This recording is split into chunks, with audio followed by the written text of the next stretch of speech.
প্ৰথম federation cup international games 2025 Kamakhya railway ষ্টেচনৰ পৰা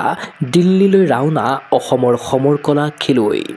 দলৰ নেতৃত্বত গ্ৰেণ্ডমাষ্টাৰ গমে থাপা অহা 13 আৰু 14 ডিচেম্বৰত দিল্লীৰ স্বৰূপ নগৰত অনুষ্ঠিত হ'ব প্ৰথম federation cup international games 2025 Indian all sports games ফেডাৰেশ্যনে আয়োজন কৰা প্ৰতিযোগিতাখনিত অংশগ্ৰহণ কৰিব ভাৰতৰ উপৰি নেপাল ভূটান আদি ৰাষ্ট্ৰৰ সমৰকলা খেলুৱৈয়ে ইণ্টাৰনেশ্যনেল অল স্পৰ্টছ গেমছ ফেডাৰেশ্যনৰ প্ৰতিষ্ঠাপক সভাপতি গ্ৰেণ্ডমাষ্টাৰ গমে থাপাৰ নেতৃত্বত অসমৰ পৰা এই প্ৰতিযোগিতাত ভাৰতৰ হৈ অংশগ্ৰহণ কৰিব 32 গৰাকী খেলুৱৈয়ে শুক্ৰবাৰে দুপৰীয়া দলটো গুৱাহাটী কামাখ্যা ৰেলৱে ষ্টেচনৰ পৰা দিল্লী অভিমুখে ৰাওনা হৈছে অসম এৰাৰ প্ৰাক্ষণত খেলুৱৈ প্ৰশিক্ষক মেনেজাৰ সকলোকে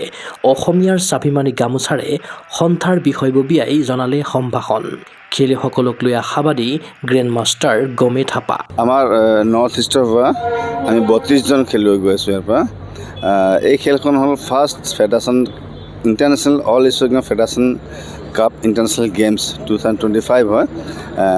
এইটো প্ৰথম হয় আমি এই ইণ্টাৰনেশ্যনেল অল এছিয়ান ফেডাৰেশ্যনৰ ফালৰ পৰা আমি পঞ্চমবাৰলৈকে আমি ইণ্টাৰনেশ্যনেল গেমছ পাতিলোঁ আৰু চতুৰ্থবাৰলৈকে আমি চাউথ এছিয়ান গেমছ পাতিলোঁ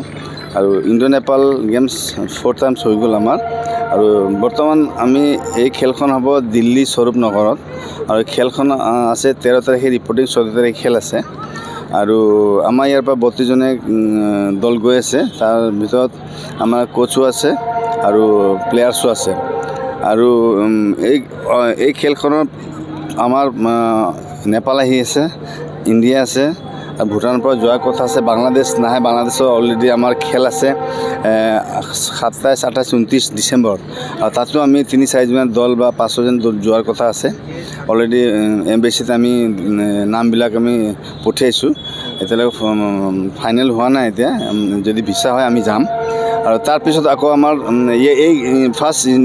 ফেডাৰেশ্যন কাপত অলপ দেশবিলাক কম আহিছে কাৰণ সেইকাৰণে যে অহা জানুৱাৰী 24-25 তাৰিখে কটন কলেজত গুৱাহাটীত 6th ইণ্টাৰনেশ্যনেল গেমছ হ'বলৈ গৈ আছে সেইকাৰণে তাতে প্ৰিপাৰেশ্যন চলাই আছে শ্ৰীলংকা আহিব বাংলাদেশ আহিব নেপাল আহিব ভূটান সকলো আহিব সেইকাৰণে এই খেলখন আমাৰ কাণ্ট্ৰিবিলাক কম আছে যদিও আমি ভালদৰে খেলিম বুলি আমি আশা কৰিছোঁ আৰু অসমবাসী ৰাইজৰ পৰা আমি আশীৰ্বাদ বিচাৰিছোঁ প্ৰথম আমাৰ কোচ আছে অৰূপ দাস পঞ্চী হাজৰিকা আৰু মই টিম মেনেজাৰ বা টিম লিডাৰ হিচাপে মই গৈ আছোঁ পদকটো চবেই ভাল খেলে চবেই পাব বুলি মই আশা কৰিছোঁ 32 গৰাকী খেলুৱৈৰ ভিতৰত সকলোৱে দিল্লীত পদক জয় কৰাৰ আশা প্ৰকাশ কৰিছে প্ৰশিক্ষক ৰাজু দাসে অসম এৰাৰ প্ৰাক্ষণত প্ৰতিযোগিতাৰ বাবে খেলুৱৈসকলক শুভেচ্ছা জনালে ৰাজু দাসে তো আমাৰ এই ইণ্টাৰনেশ্যনেল ফেডাৰেশ্যন কাপ প্ৰথমে পাতিলোঁ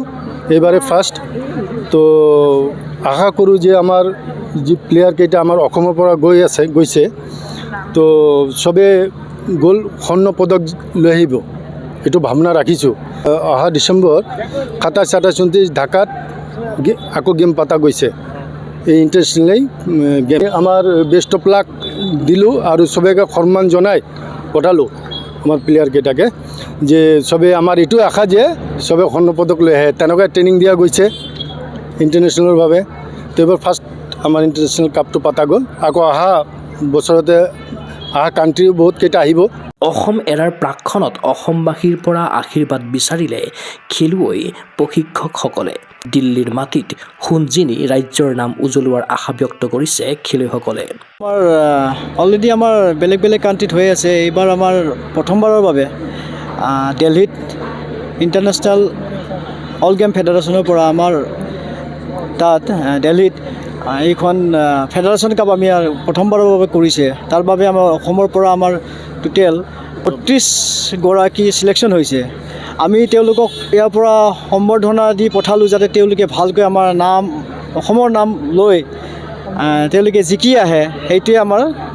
কাৰণে তেখেতক তেওঁলোকে আমি ইয়াৰ পৰা পঠালোঁ সেইটোৱে চব পাৰ্টিচিপেণ্টটো ইয়াৰ পৰা যাই আছে আসামৰ পৰা আৰু এইটো প্ৰাউড এটা মুভমেণ্ট হয় চবৰ কাৰণে আৰু ষ্টুডেণ্টৰ কাৰণে মেক্সিমাম আৰু এতিয়া আমি বিচাৰোঁ কি আমি জিকি হওঁ বেষ্ট আৰু not only best fighter best team আৰু এজ এ বেষ্ট পাৰ্টিচিপেণ্টো আমি এইটোতে ভালকৈ আমি কৰি আহোঁ সেইটো আমি বিচাৰোঁ আৰু আৰু ফাৰ্ষ্ট টাইম এইবাৰ আমি দিল্লীত খেলিব গৈ আছোঁ আৰু ইণ্টাৰনেশ্যনেল, গতিকে এনেকুৱা এটা ভাল পাৰফৰ্মেঞ্চ কৰিবলৈ পাই আমিও বহুত সুখী হৈছোঁ। গতিকে আশা কৰোঁ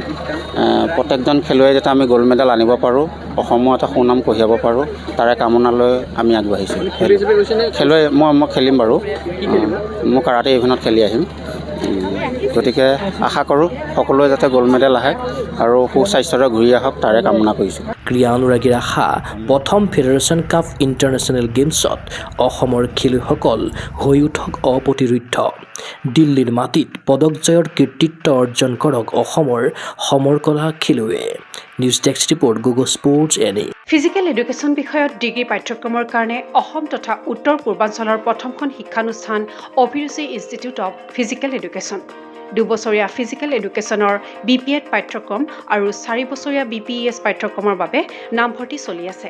বিতংকৈ জানিবৰ বাবে আজিয়েই যোগাযোগ কৰক। যোগাযোগৰ নম্বৰসমূহ হৈছে 9435100098,